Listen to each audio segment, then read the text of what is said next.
लाल लहू लाखों का अर्पित लाल किला प्राचीर को, जिसने वतन की लाज बचाई अपना किया कश्मीर को, जिसके शौर्य के आगे झुकता सारा विश्व महान है। मैं विशाल नमन करता हूं हर भारत माँ के वीर को, हर भारत माँ के वीर को। नमस्कार दोस्तों, मैं विशाल चौहान, विशाल सोच के साथ। 14 फरवरी साल 2019 जब हम सभी अपने घरों में बैठे खुशियां मना रहे थे, तभी अचानक एक बुरी खबर मिलती है कि एक आतंकी हमले में हमारे 44 जवान शहीद हो गए।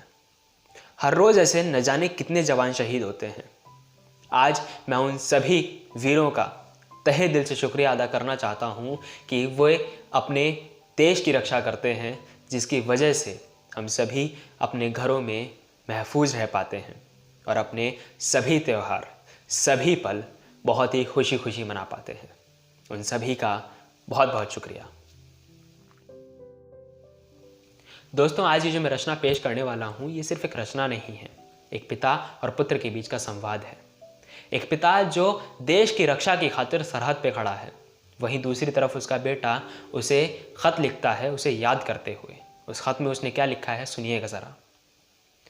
कि पापा सुनो ना मेरी भी तुम जल्दी से घर आ जाओ, पापा सुनो ना मेरी भी तुम जल्दी से घर आ जाओ, खुद से मुझको दूर ना रखो अब और मुझे ना तरसाओ। माना सीमा पर खड़े हुए तुम देश की सेवा करते हो, माना सीमा पर खड़े हुए तुम देश की सेवा करते हो, चाहे कह दो तुम कीमत दिन की, एक शाम मुझे भी दे जाओ, एक शाम मुझे भी दे जाओ। ये खत जब उस पिता को मिलता है तो उसने जवाब में क्या लिखा है, सुनिएगा ज़रा।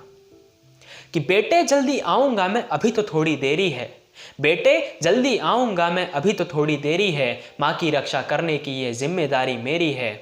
बेटे अभी न जिद करना, कल युद्ध पे लड़ने जाना है, बेटे अभी न जिद करना, कल युद्ध पे लड़ने जाना है, लाज बचानी है झंडे की, दुश्मन से लड़ जाना है। अभी मुझे तुम माफ़ी देना, देश प्रेम में खोया हूँ, घर की यादों के मंजर में मैं भी छुप कर रोया हूँ, मैं भी छुप कर रोया हूँ।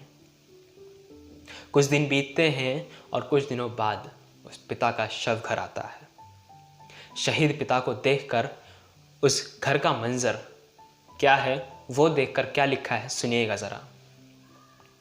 कि 3 रंग में लिपटा जब एक बाप का शव घर आता है, 3 रंग में लिपटा जब एक बाप का शव घर आता है, बेटा लेकर बिखरे आंसू खुद में ही थम जाता है।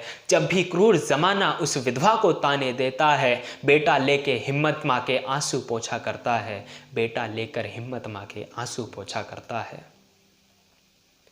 जब उस शव को देखा, उस बेटे ने उस पिता के शव को देखा, तो वो मंजर क्या था, वो दृश्य क्या था, वो देखना ज़रा। कि तन में अभी तेज था बाकी, तन में अभी तेज था बाकी, खून से थी लथपथ काया, जिसने भी वह मंजर देखा घोर क्रोध से भर आया। उस बेटे से रहा नहीं गया जब उसने उस पिता का शव देखा। उसने उसको टटोला तो उसे कुछ मिला, वो सुनिएगा ज़रा कि उसे क्या मिला और उसमें क्या था। कि तन में अभी तेज था बाकी, खून से थी लथपथ काया, जिसने भी वह मंजर देखा घोर क्रोध से भर आया।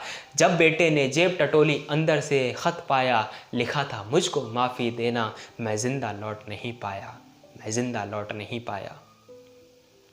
आगे क्या लिखा था खत में, वो सुनिएगा ज़रा। कि ऐसा नहीं मैं कायर था, ना लड़ने मरने का डर था, ऐसा नहीं मैं कायर था, ना लड़ने मरने का डर था, धूल चटाते हम भी उनको, बस ऊपर से ना ऑर्डर था, बस ऊपर से ना ऑर्डर था। मेरी मिट्टी को मेरा अंतिम पैगाम सुना देना, मेरी मिट्टी को मेरा अंतिम पैगाम सुना देना, जब भी मौका मिले तो बेटे अपना फर्ज अदा करना, माँ की सेवा करना बेटे, अपना कर्तव्य निभा देना, वीर पुरुष के बेटे हो तुम, सबको ये बतला देना, सबको ये बतला देना। इस पूरे खत को पढ़ने के बाद और पिता का शव जो सामने रखा है, उसे देखकर वो बेटा क्या कहता है, सुनना ज़रा। कि पापा सुनो ना तुम यूँ मुझसे कब से रूठे बैठे हो, पापा सुनो ना तुम मुझसे यूं कब से रूठे बैठे हो, कैसे हंस दूं मैं अभिनंदन में, तुम तो सोकर लौटे हो। पिता तेरे इस चिता की अब तो आग न बुझने वाली है, जिसने भी है गुस्ताखी की अब तो उसकी बारी है। हर शत्रु का खून बहेगा देश की रक्षा करने में, हर शत्रु का खून बहेगा देश की रक्षा करने में, हम वीरों को खौफ नहीं है हंसते हंसते मरने में। वीर पुरुष का बेटा हूं मैं, रण में लड़ने जाऊंगा, अपना फर्ज अदा करके मैं तेरा कर्ज चुकाऊंगा, अपना फर्ज अदा करके मैं तेरा कर्ज चुकाऊंगा। बहुत बहुत शुक्रिया। जय हिंद, जय भारत।